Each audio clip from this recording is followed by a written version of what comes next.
In this episode of Hot Hardware's 2.5 Geeks, 3080 Ti's, hash rate limiters, Grace, just what the heck is NVIDIA up to anyways? Next.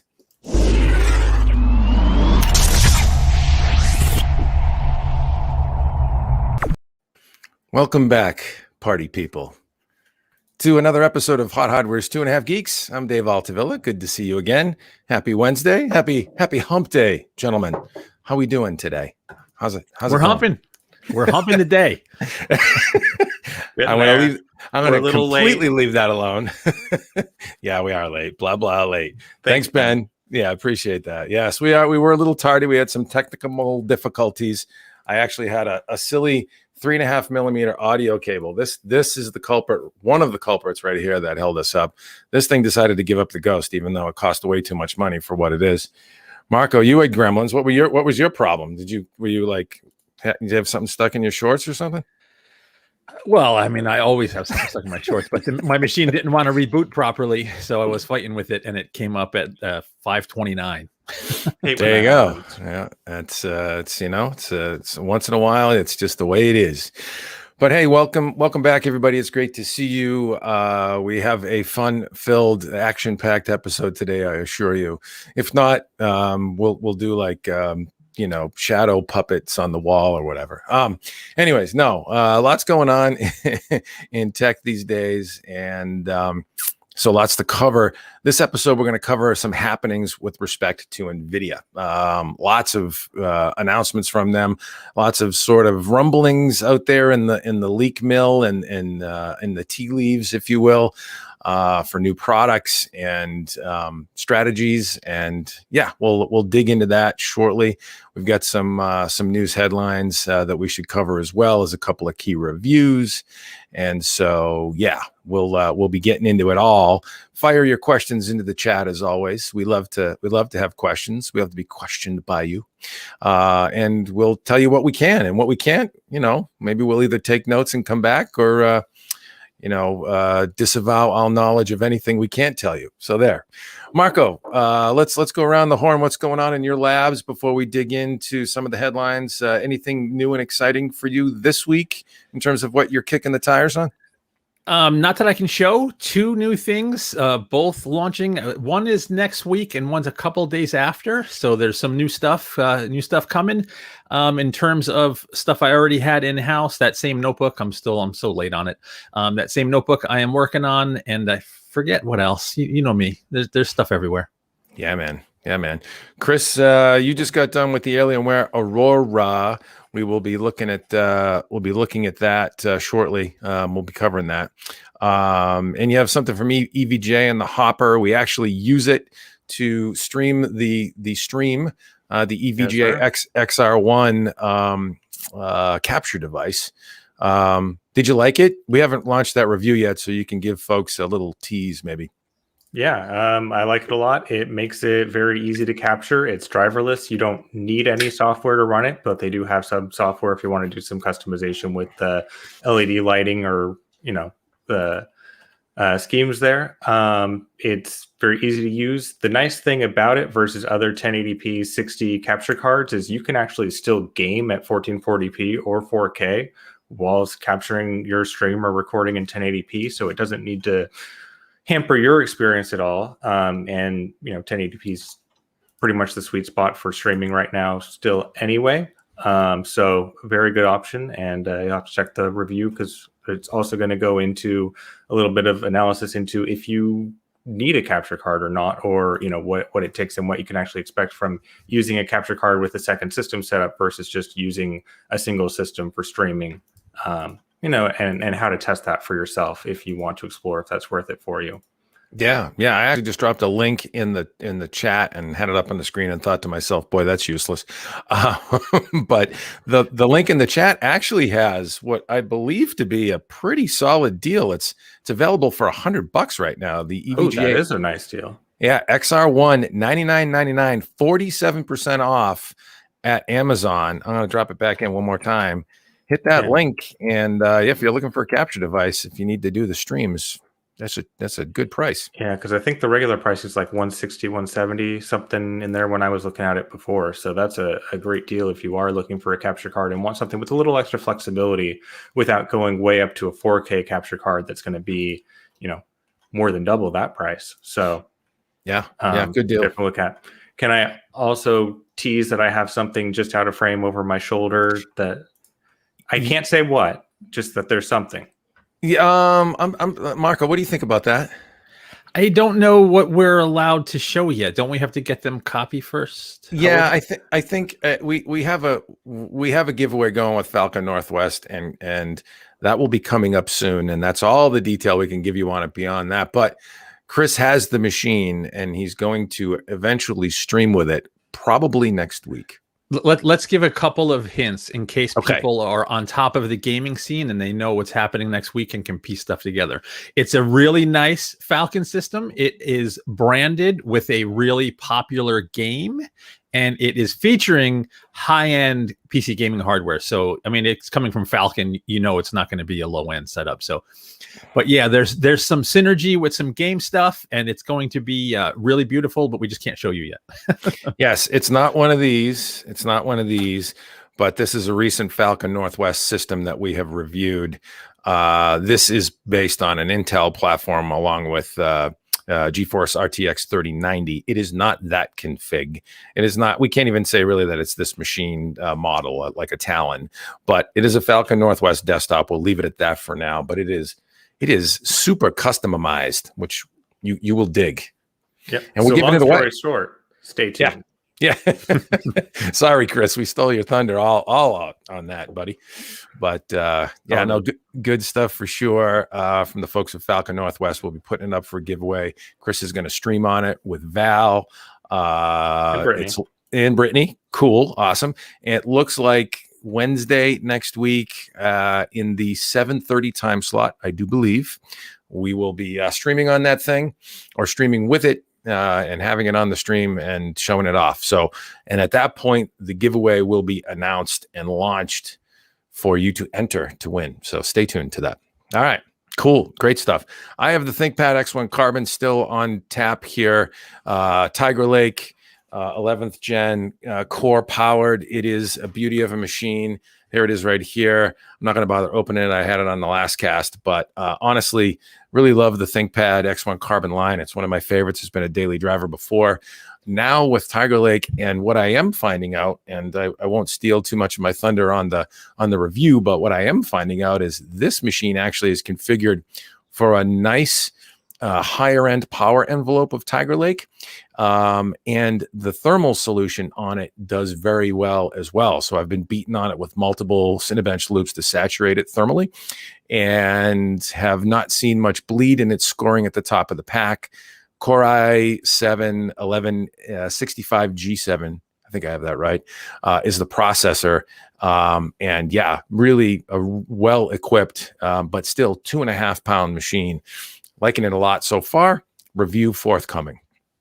All right, let's dig in. Let's dig into some of the fun headlines, and then we'll get into the meat of the day, which is NVIDIA and what the heck's up with them. But let's talk some headlines here. Actually, let me drop this into the chat over here.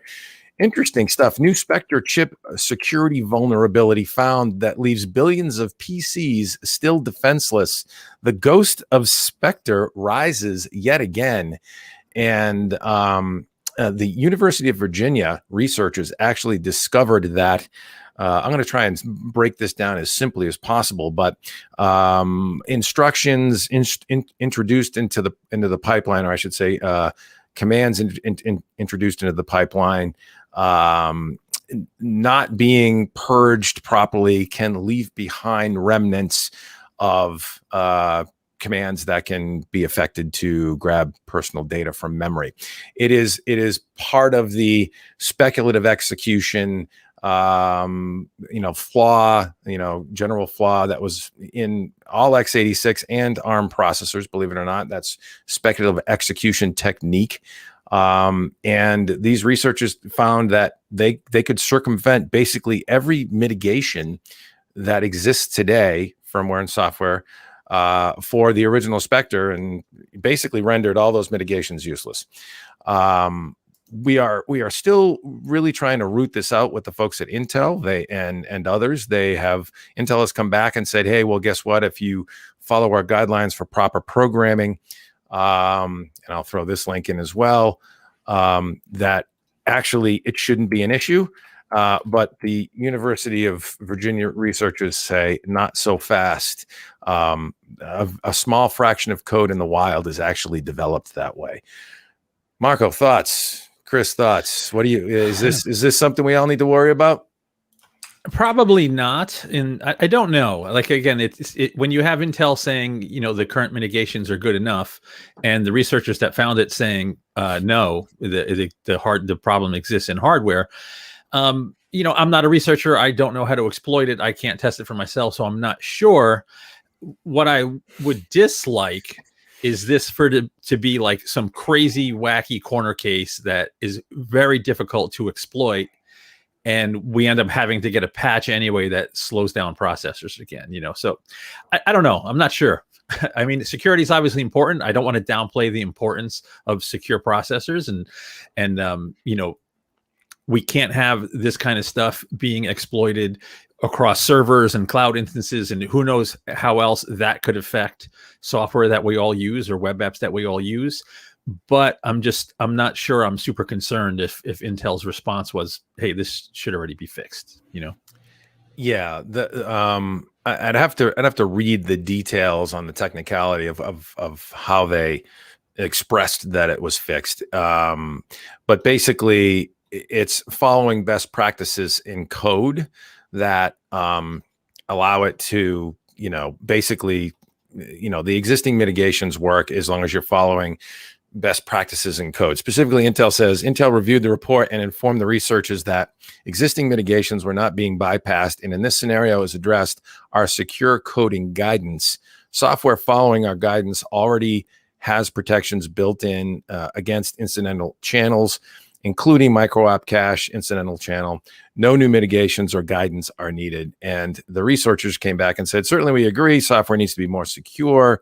But in addition, constant time programming is not only hard in terms of the actual programmer effort, but also entails high performance overhead and significant deployment challenges related to patching all sensitive software. The percentage of code that is written using constant time principles, I'm not a programmer, I don't know what that means, is in fact quite small. Chris, you sound like you know what that might mean. The constant time is because it's looking at the time it takes to execute a particular piece of code. And when you have a fork, one fork may be very quick to execute and the other may be longer. And so using those kinds of principles, whereas if you program it so that every fork kind of takes the same amount of time or that sort of thing to execute, it can make it much more difficult to determine which path it's going down. Yeah, it says the percentage of code that's written using constant time principles is in fact quite small, which is what they're arguing. Intel says it's no big deal if you use this methodology, and they're saying, well, that's just not reality these days. Relying on this would be dangerous. That's why we still need to secure the hardware as well. At any rate, it's interesting. I think, Marco, you touched on something that's important. The average consumer, you need to have probably physical access to the machine. The average consumer probably isn't concerned so much about this. Where this does get to be a concern is in the data center, is in the enterprise, government installations, things like that. Is that a fair assessment? I don't know. I mean, probably. I mean, we all access so many web apps, and I don't know the answer. Our information could be out there and getting captured, from a VM or a server that can be exploited. I don't know the good answer.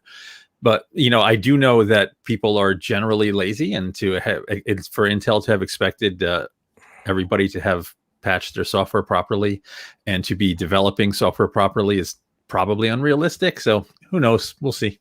Yeah, I do. The researchers did comment, and I think Intel would probably agree that the hardware fix is not easy. It basically means re-architecting the whole speculative execution engine in general and micro-op cache in general. Not easy since it's been designed that way for decades now. So, but yeah, we'll have to see how this evolves and if anything more comes of it. But there's still flaws out there. Honestly, it's an interesting reminder that security, if you're at all inclined to go to school, as an engineer or specifically a software engineer in the security field, you can write your golden ticket because it's going to be moving forward, a well paid and heavily invested in field if you're a security engineer. So I don't know if you're still thinking about what you want to do in life. That's a good area if you're at all inclined. Fair enough. Fair enough. All right. So let's move on to Chris's little gem that he posted. This is the, I'm going to drop this link in. This is the Alienware Aurora Ryzen Edition R10 review. This is an all, is it an all AMD affair? It is. It is, yeah. So AMD Ryzen 7 5800X, 8-core CPU, Radeon RX 6800 XT GPU, 32 gigs of RAM, NVMe storage, and some serious angry red-looking alien gear going on there. Chris, what did you think of this machine? Interesting. I do have to say, it didn't come out of the box with the red lighting. It had the standard bluish green lighting that Alienwares tend to ship with, but the red for AMD, I just had to do it. So makes sense. Looks nice. Got to make it look pretty in the pictures. So a very, very well balanced system above and beyond. So even though it has a 6800 XT GPU, which is a very high end graphics card, but it's not like a 6900 XT. It should be equivalent to like a RTX 3080. When we did our benchmarks, in every graphics test, it was within 5 to 10% of the 3090 system's performance that we've tested. So very, very well balanced. It definitely has the CPU performance to keep the graphics fed. So very nice from that respect. So the whole system's routed out with 32 gigs of DDR4 memory. It's got a 1 terabyte SSD as configured with the 2 terabyte data drive, killer networking and stuff. So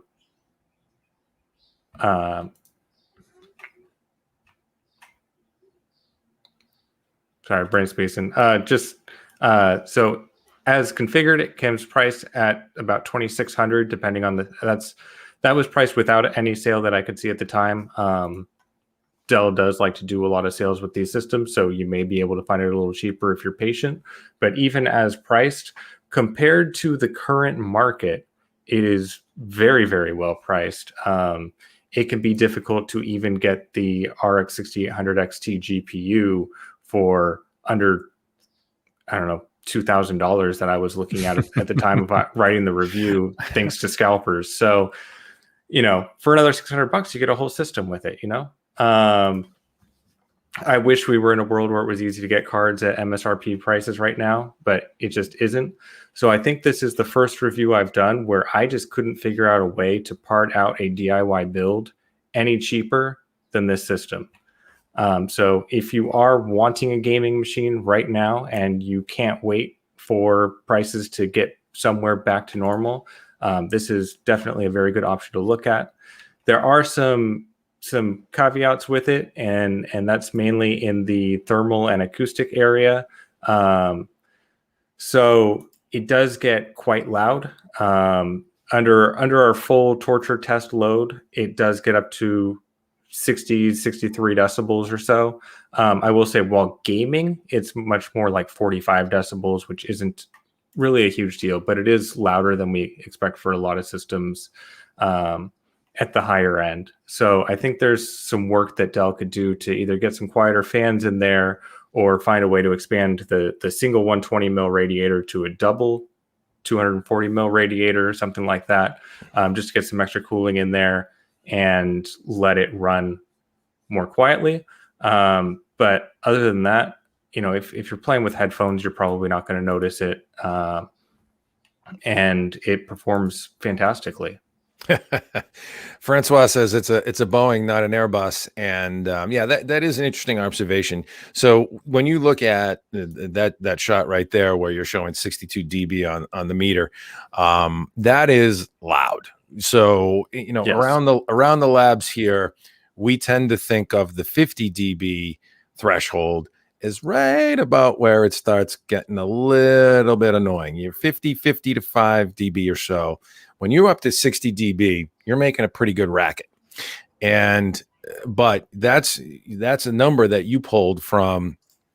Not only, I think you did a torture test on the Prime 95 and Furmark together or something like that, just like pegged everything you could. Yeah. And that's Prime 95 with the small FFTs workload, which is the hardest on the processor. So absolute torture. Nothing in the real world should approach that. But at the same time, it did get up there. It did throttle down to 4.05 gigahertz from its 4.7 potential maximum. So, if you're doing a lot of big video renders or other sustained workloads like that, it might throttle. If you're gaming, it's really not going to be an issue. Yeah.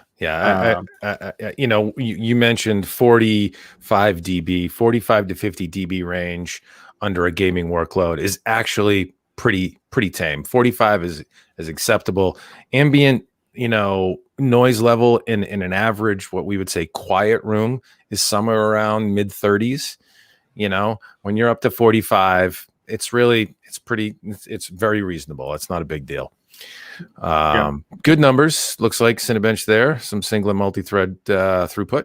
Yeah, so it's with the 8-core 16-thread CPU, the only other 8-core 16-thread CPU it loses to is Rocket Lake in this case, which itself is in a overclocked system from Falcon Northwest. So not a huge surprise there, and they're all within striking distance. Very strong single-core scores as well.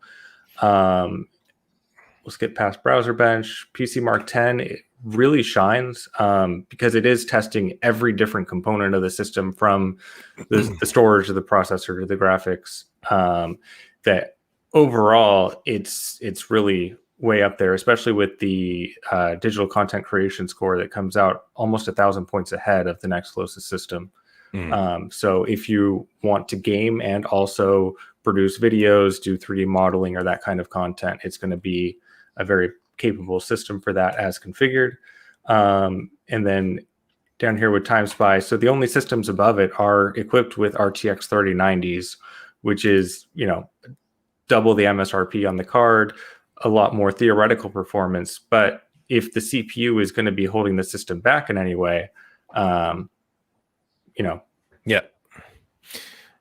it's it a lot. Yeah, it's a well-balanced machine. I think that was your point, is that the CPU in combination with the GPU, the 6800 XT, felt like a nice balance from a horsepower standpoint on both sides of the equation. Some good scores there. Middle Earth, Shadow of War. Especially at the 1440p resolution, there's hardly a difference in most titles between it and the higher end systems. Yep. It's only the 4K when it pushes more workload to the GPU that you see a difference. Yeah.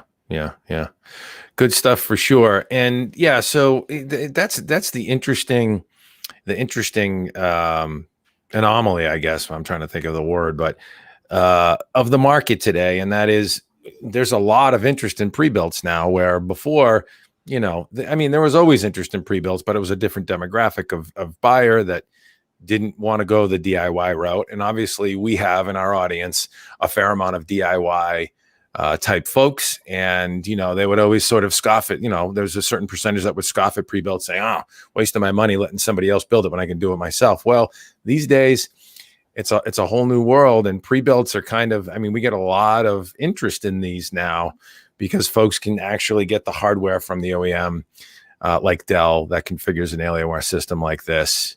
Marco, any thoughts on this guy? It would be, I agree, the cooling solutions, the one chink in the armor here is that Alienware needs to go back and look at the cooling solution in this again. They early on when they came out with this chassis, it's a solid setup. Certainly the airflow, the way that whole chassis is designed, is really nice. But yeah, some simple things like larger fans and radiators where you can squeeze them might help. Thoughts, Marco? Yeah, absolutely. I mean, so the two things that strike me is this was like one of the first high-end gaming PCs we reviewed where all the comments weren't like, I could build one cheaper, because you can't. And that kind of stinks. But yeah, the only thing about this rig that kind of, I don't want to say it pales, but something that boutique systems do better are the noise levels and the neatness of the internals. Other than that, like if you don't care, if you're not going to be looking inside, if you like the case design and it's going to go under a desk, probably a non-issue. But I agree with both of you. It would be nice, even if they just tried different fans that were quieter without having to completely redesign it. But I'm thinking because this chassis is a couple of gens old, it might be time for a bit of an overhaul to get more capable, quieter cooling in there. Right. I mean, TDPs have been marching upwards ever since this chassis was introduced. And even before the redesign, I think with the R9, the internal chassis, even though the shell changed, the internal chassis was still the same at that point. So it's been around even longer than many people might think. But the last performance asterisk on this does come with ray tracing. So I have the Metro Exodus graphs here with ray tracing and DLSS on. Now it is an AMD GPU, and AMD has not come out with their Fidelity FX Super Resolution equivalent to DLSS yet. So the performance numbers you are seeing here where it is at the bottom, keep in mind that the NVIDIA cards and the rest of the graph are, rendering at a lower resolution and then using the AI scaling to bring it back up to 4K. Yeah. While the R10 does not have that luxury yet. Yeah, DLSS is definitely an advantage these days, and NVIDIA has done a really good job of perfecting that with DLSS 2.0. So you have to give them credit where it's due there for sure. But yeah, hopefully Super Resolution or Fidelity FX version of that will close that gap a little bit. But good stuff for sure. Check out the full review at Hot Hardware, the Aurora Ryzen Edition R10, Alienware Aurora Ryzen Edition R10. Good job on that, Chris.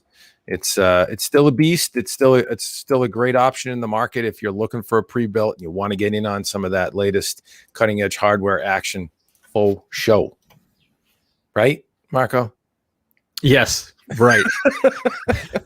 I don't know why. I just looked at you and you just had this look on your face like you needed to be kicked in the tires or something. I don't know. Anyways, kick somewhere. Let's move on to the next one, and then we'll close out and talk about the good folks at NVIDIA and what they're up to these days. The HP ZBook Fury 15 G7. This was something that Ben Funk delivered on, and an interesting machine from HP, a workstation mobile platform for sure. It's somewhere around, let me look here, 5 pounds. So it's a little bit heftier for a 15-inch, but there's a ton of horsepower under the hood, Marco. You scraped through this one on the proof and the edit. What were your thoughts on this combo? So this machine's nuts. In terms of the form factor and the machine itself, you can't help but like it. You're looking at a mobile workstation that's actually got a smaller footprint than an XPS 15. And this particular config had an 8-core Xeon 10885M processor, so 8-core, 16 threads, 32 gigs of RAM, Quadro RTX 5000 Max Q with its own 16 gigs of GDDR6. It had a 1 terabyte NVMe SSD, but it has accommodations for up to 3 drives, or you can do 2 NVMEs and a SATA. So tons of expansion despite the relatively small form factor for a machine with this kind of horsepower. And, just everything about it was really nice. It had a nice high-end 4K display. It's bright. Ben liked how the display looked. I personally like how the machine itself looks as well. And in terms of performance, you're looking at, it's Comet Lake based processor. So it's not Intel's latest cores, but for a notebook, a really powerful 8-core chip and its strong CPU performance virtually across the board. And for the RTX, I'm sorry, yeah, the RTX 5000 GPU, we didn't have any other mobile workstations to compare it to, so we compared it to some professional graphics that we've tested on desktops, and it basically lands right in the middle of some of the the current crop of professional desktop professional GPUs. So there's really not much not to like about this machine. It's really nice. The only two caveats, right, with this kind of horsepower, battery life is like a gaming notebook. So I forget the exact number, but it was something like only 3.5 hours in our battery life test. And the price, this particular configuration was $6,300. Ooh, baby. Yeah, baby. But that's you're talking Xeon platform, Xeon mobile platform, as well as Quadro. So professional ISV certifications and all the goodness that comes with that. Yep. And just to quickly answer a question that Mark just asked, he says, "Wait, is that 6 trackpad buttons?" Yes. So not only does it have a relatively wide trackpad with buttons top or bottom, right? So however way you're comfortable using it, it also has like a nub. I forget how HP brands it, but it has a tracking nub like Lenovo's TrackPoint in the keyboard too. So tons of input options on it as well. Yep. And as you can see, highly serviceable. Not only does it have dual SODIMM sockets, dual M2s in there somewhere. Is there a 3.5 inch? Am I looking at a 3? I'm sorry. There is 2.5 inch. 2.5 inch. Yes, sorry. Yeah. I led you astray there. And so that's in there too. Man, copious configuration options. It's truly. And the other thing is, it wasn't like one screw and then a latch and the bottom cover comes off. So they designed this thing to be serviceable. Yep. Over the literally, it's one screw and the whole bottom slides off. Yep. Yeah. So. Good stuff for sure. If you need true workstation performance in a mobile machine, that is the HP ZBook Fury 15 G7. It ain't cheap, but if you need that certification, you need it to do what it's supposed to do. Whether you're playing around in CATIA, 3D Studio Max, whatever you're rendering, CAD design, weapon of choice is. That's the kind of stuff you need. And knowing what engineers buy, they're not going to blink at that price. Yeah. And there's two things. So quickly, just want to answer a question from Francois asking if it has 802.11ax. Yes, it has an Intel AX201 Wi-Fi 6 controller. And, the configuration we tested was over 6 Gs, but they start at 2200 if you don't need the crazy high-end config. I believe you can get Core i5 class and Core i9 class if you don't need to go Xeon with lower-end RTXs or even GeForces if you don't care about the software certifications. So you can get this form factor just over $2,000, but if you want to go hardcore like the one we tested, it's you got to shell out the big bucks. Yeah. You got to play to pay in that demographic for sure, but it's the tools of the trade. And HP is delivering them, so you got to hand it to them. There's some serious horsepower on board, and tools to get things done. Yeah, and just quickly, the last thing we'll mention because Tams 80 just had a comment on the machine. 2 sets of trackpad buttons, and no, it doesn't completely flip into tablet mode, but the hinge is essentially 180, so you can lay it flat and rotate it. Technically, I guess you could sort of hack something together, but yeah, it's not a tablet. Good stuff for sure from the folks at HP. The ZBook, we've been looking at ZBooks for a while now. They tend to HP has a very committed product line in the professional workstation space. Very much like Dell's Precision line, HP really thumps the ZBook line, and they do a good job with it. And there you go, the ZBook Fury.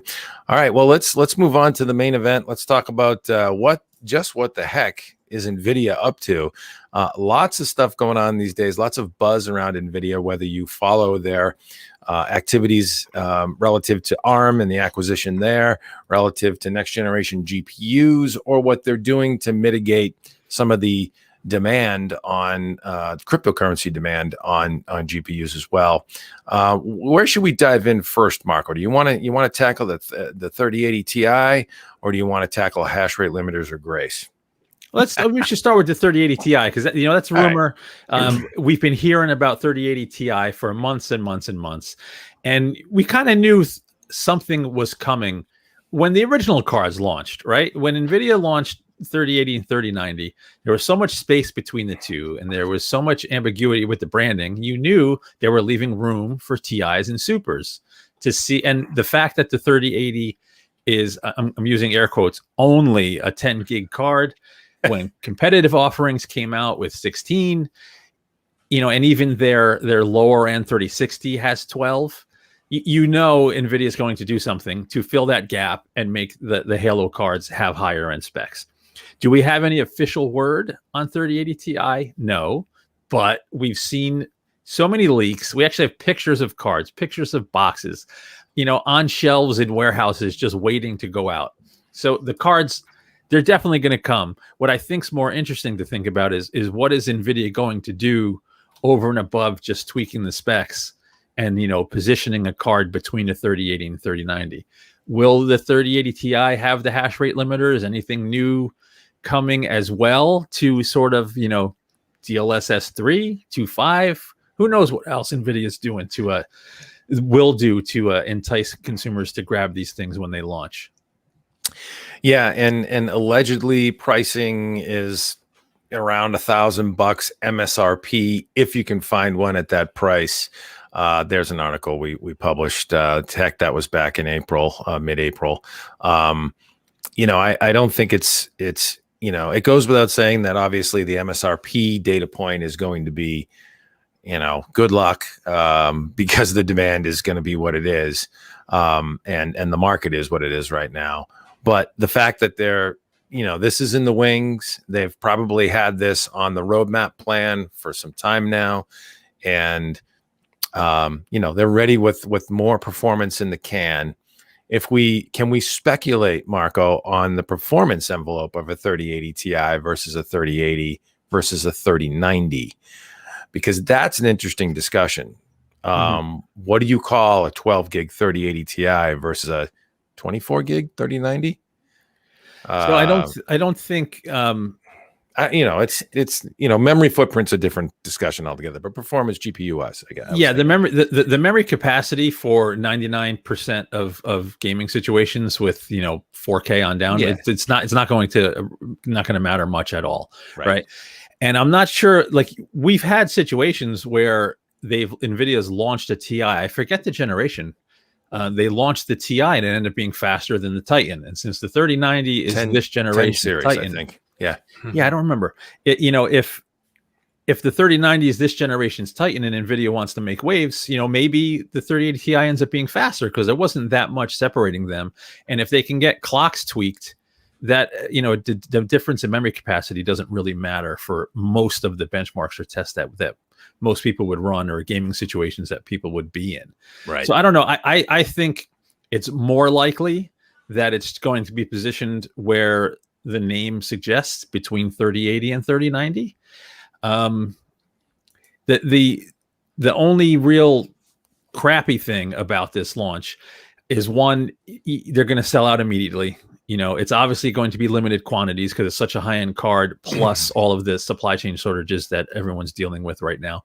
So it's going to be really exciting. I'm going, hopefully, assuming that we have one to test. I would enjoy running it through its paces, and I'm going to feel terrible telling everybody how much it's supposed to cost and watching everybody complain on the day the launch goes up when they can't get them for that price. Yeah, I know. Yeah.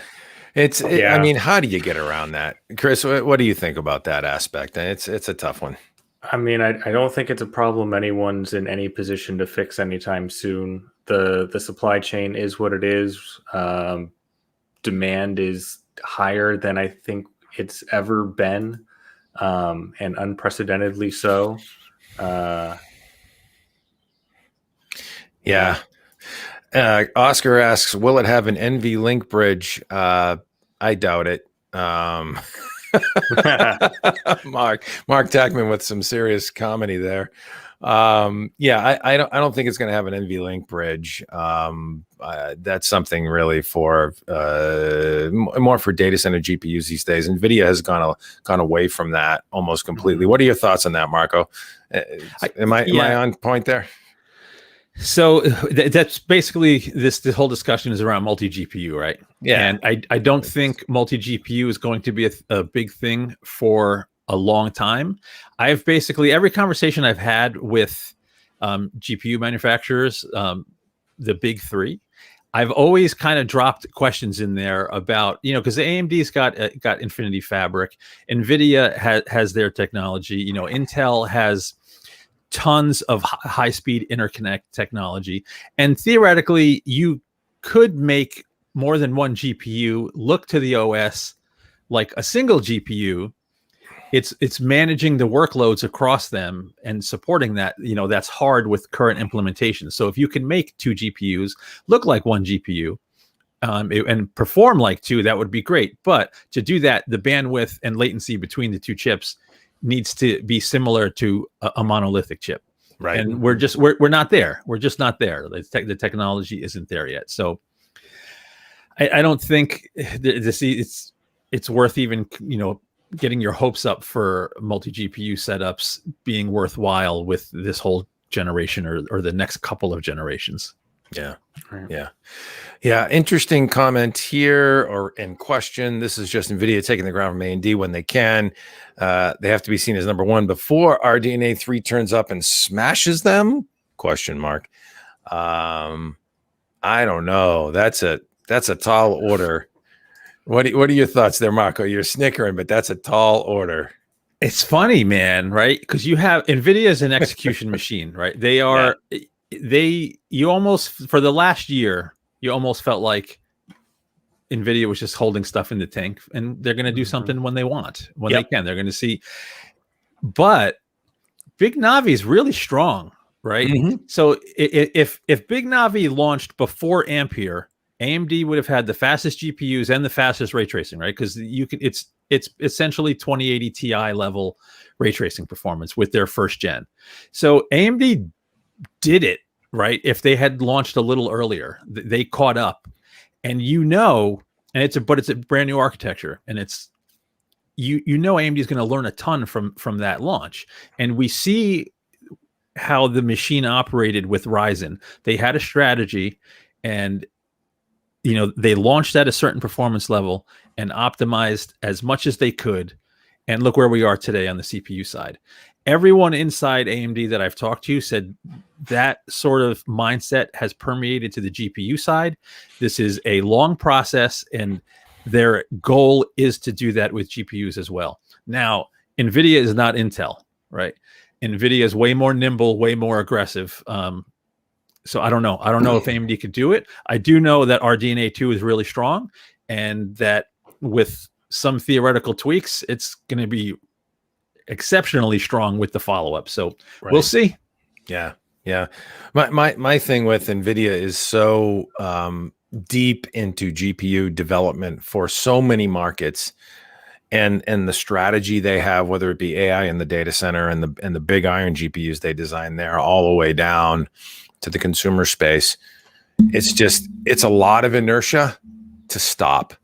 And I think absolutely you'll continue to see competitive product like you see today, with the 6800 series and 6700 and 6900. I mean, you're seeing, competitive product that's compelling, in a retail environment. I think you'll continue to see that. Will they be able to surpass and crush them?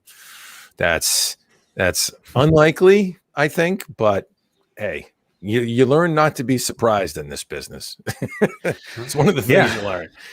Yeah, but it's an interesting thing to watch, and we love the competition, and I'm really interested to find out what Intel brings to the table. I think Intel can be a serious contender here too. Obviously, they're going to bring, DG2. It's coming, and we'll have to see what it's made of to give us a hint of where they're going next too.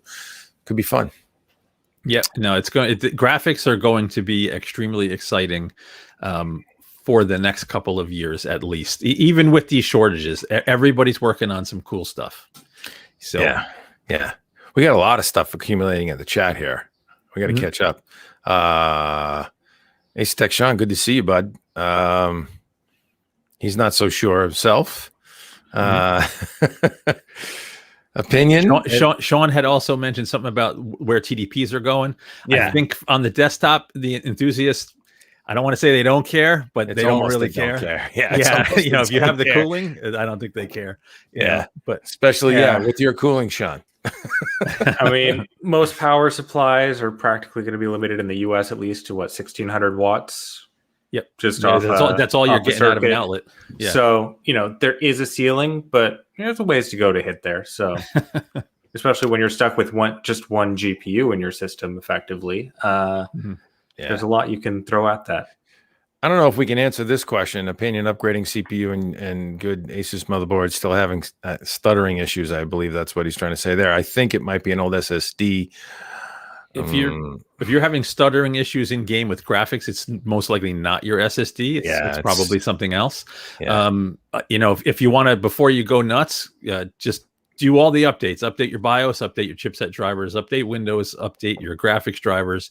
Make sure you don't have a bunch of crap running in the background on Windows. Kill any processes you don't need, and see how the system behaves. Stuttering is not likely being caused by data getting streamed off your SSD.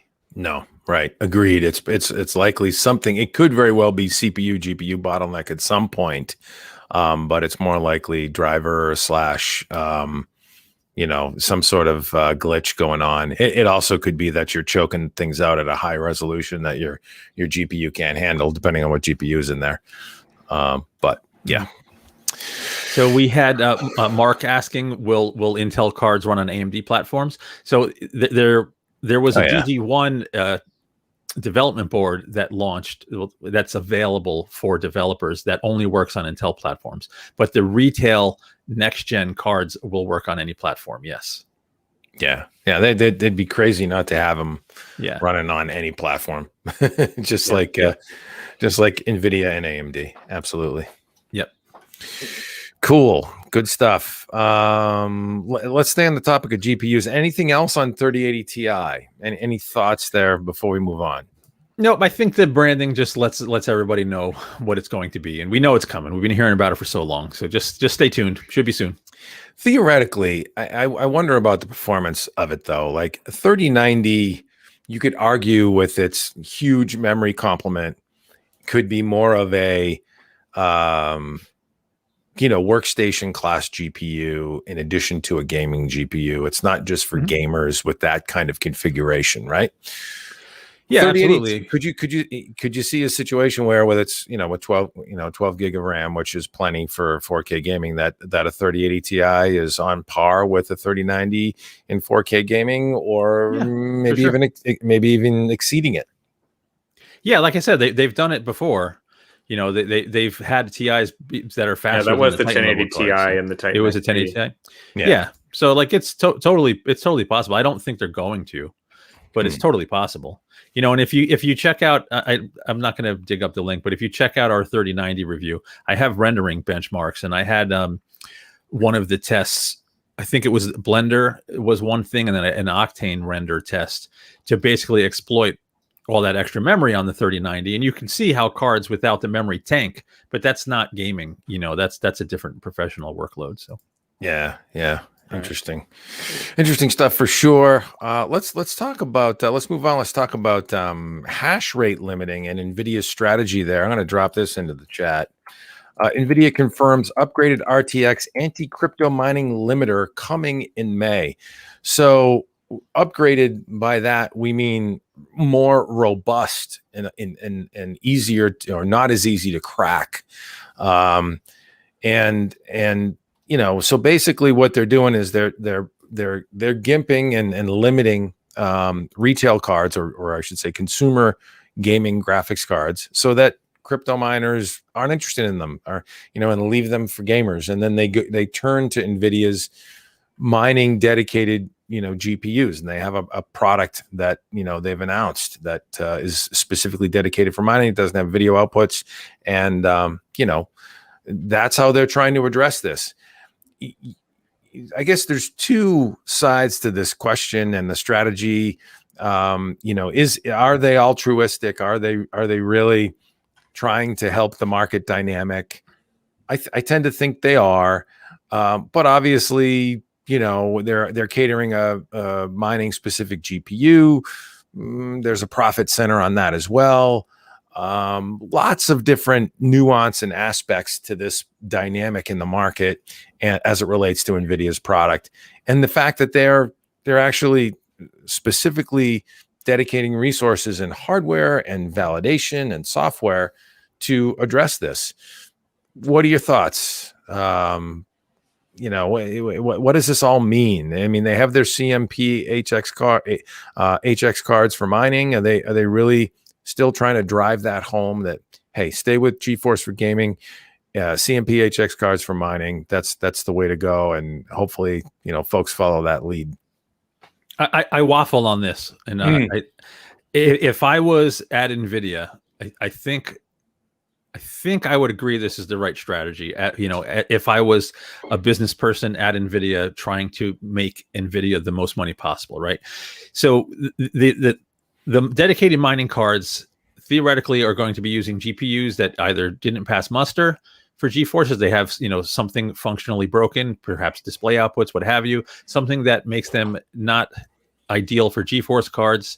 And at the same time, by limiting the performance of GeForce cards for mining, you make them less desirable to miners. So theoretically, right, maybe that it's a win-win for NVIDIA. You get to make some extra money on what would have been, the loss with GPUs that may not have made it to a GeForce. And then you make your GeForces more available to gamers who you're trying to cater to with those products. Then I think, but lots of gamers want to mine to make a little money on the side. And now you just gimp the card that they bought.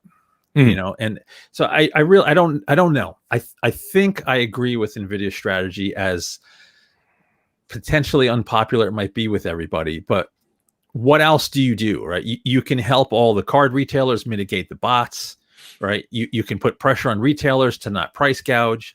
You can do what you can to try to help the supply chain to boost supply, but ultimately, right, it's a company that has to answer to shareholders and make money. And if you can harvest additional die and greater profit with a mining card that's, purpose built for miners, and make your hardcore gamer loyal fan base potentially happier because they can get your product, it's tough. Yeah. And what's interesting is people get really passionate about this topic. And I think, it's like, what are you going to do if you're in their shoes? You're tasked with serving your shareholders, with earning a profit, being successful and driving revenue, quarter after quarter. That's a given. I don't think anybody faults them for that. And, this is a way around it. This is a way to not only address it and hopefully, get your product into the hands of gamers. And that's something that they want as well, because that builds brand equity to have people using your hardware. Gamers in general are very passionate. Once they own a product, there's this notion, this psychology that you convince yourself that I procured this product and I need to be satisfied with my investment. That's human psychology. I convinced myself that what I own was a wise choice. And so, they want to get their cards into as many hands of gamers as possible. That's natural motivation. And so, you can't really fault them for coming at this with the dynamic, but there's lots of very passionate opinions on it from, CMP cards are, they're going to end up in landfills, and, it's just a waste of resources. And these dies could be, targeted to gamers. Well, yeah, maybe, but how else do you address this dynamic? I haven't thought of better ways to do it. Have you, Marco? I mean, do you have any marketing, techniques here that we could get some royalties on? Well, no, you know how I lean. So Francois brought up a point, and then you just touched on it. Lots of folks, when the CMP HX card news hit, were really upset about the potential environmental impact. And yeah, the mining cards. Yep. They're going to have a shorter lifespan. It is what it is. In terms of, better ways to handle it, like, I don't know, but like, I'm a little bit of a nut job. Part of me is like, let them build whatever the hell they want, sell whatever the hell they want, let the market sort it out. Yeah. But it's not working right now. Because, well, I think the issue is there's no upper limit on demand for miners, because every bit they make is going to make more profit, which is going to have them build out their mining farms more and more. And it's just kind of an exponential self-fulfilling increase in demand. So is there a way to get ahead of it? I mean, we're seeing it now with the Chia cryptocurrency that's using hard drives and SSDs to mine with proof of storage models. Like there's just so many insane ways that I guess miners are just going to ruin everything. Well, I don't know if it's ruin everything or not. I look at it as I think a little bit more like Marco was saying. The market's going to sort itself out eventually. Technology will sort itself out eventually as well. What's happening now is a repurposing of hardware that's available in people's hands to go do some of these tasks with cryptocurrency. And these are the early days, the very early days of cryptocurrency. This is going to evolve. And we've even heard rumblings that Ethereum's algorithm is going to change and render GPUs basically useless. I've been hearing that for a while. I believe it when I see it, but that's the scuttlebutt going around. What's interesting about this change, what NVIDIA is doing with this change as well, is they've actually changed the GPU device ID so that it doesn't work with certain, beta driver workarounds that were circumventing their limiter.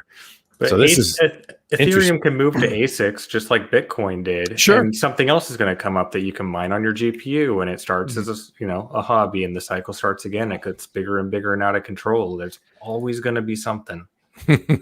No bit of hardware wasted.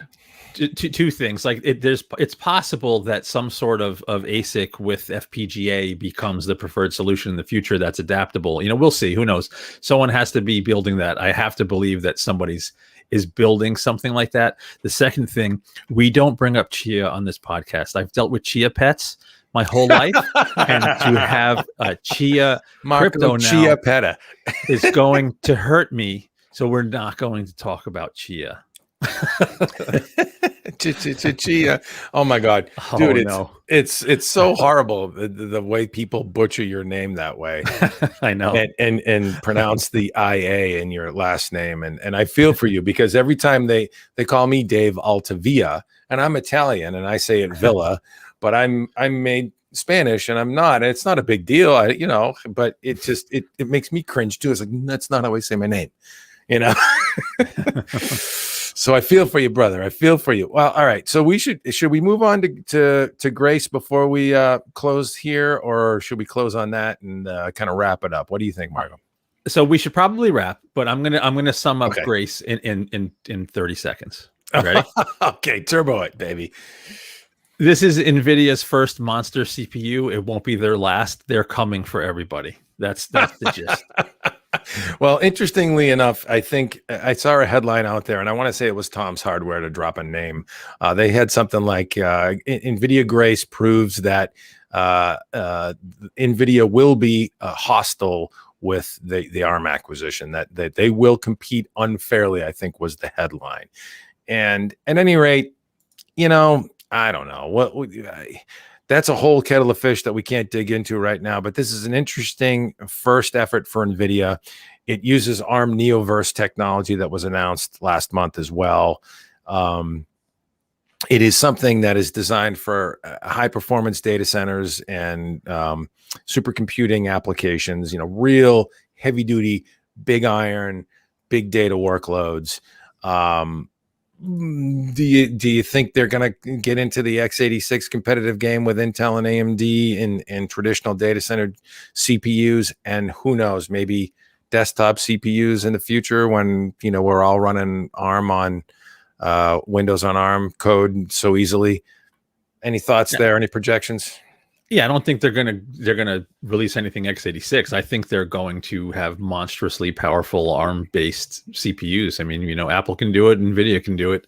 So I think that's the ultimate goal, because I meant competing with x86 in the desktop, not releasing it. Obviously, ARM solutions that compete with Core series processors in the desktop, Ryzen series processors. Once we're all like the whole Windows on ARM ecosystem has evolved, and now it's like breaking sticks. I think it makes sense for them to try. I don't know. You don't want to anger Intel and AMD, right? But because they're partners, they're partners, but they're also competitors. Yep. So yep.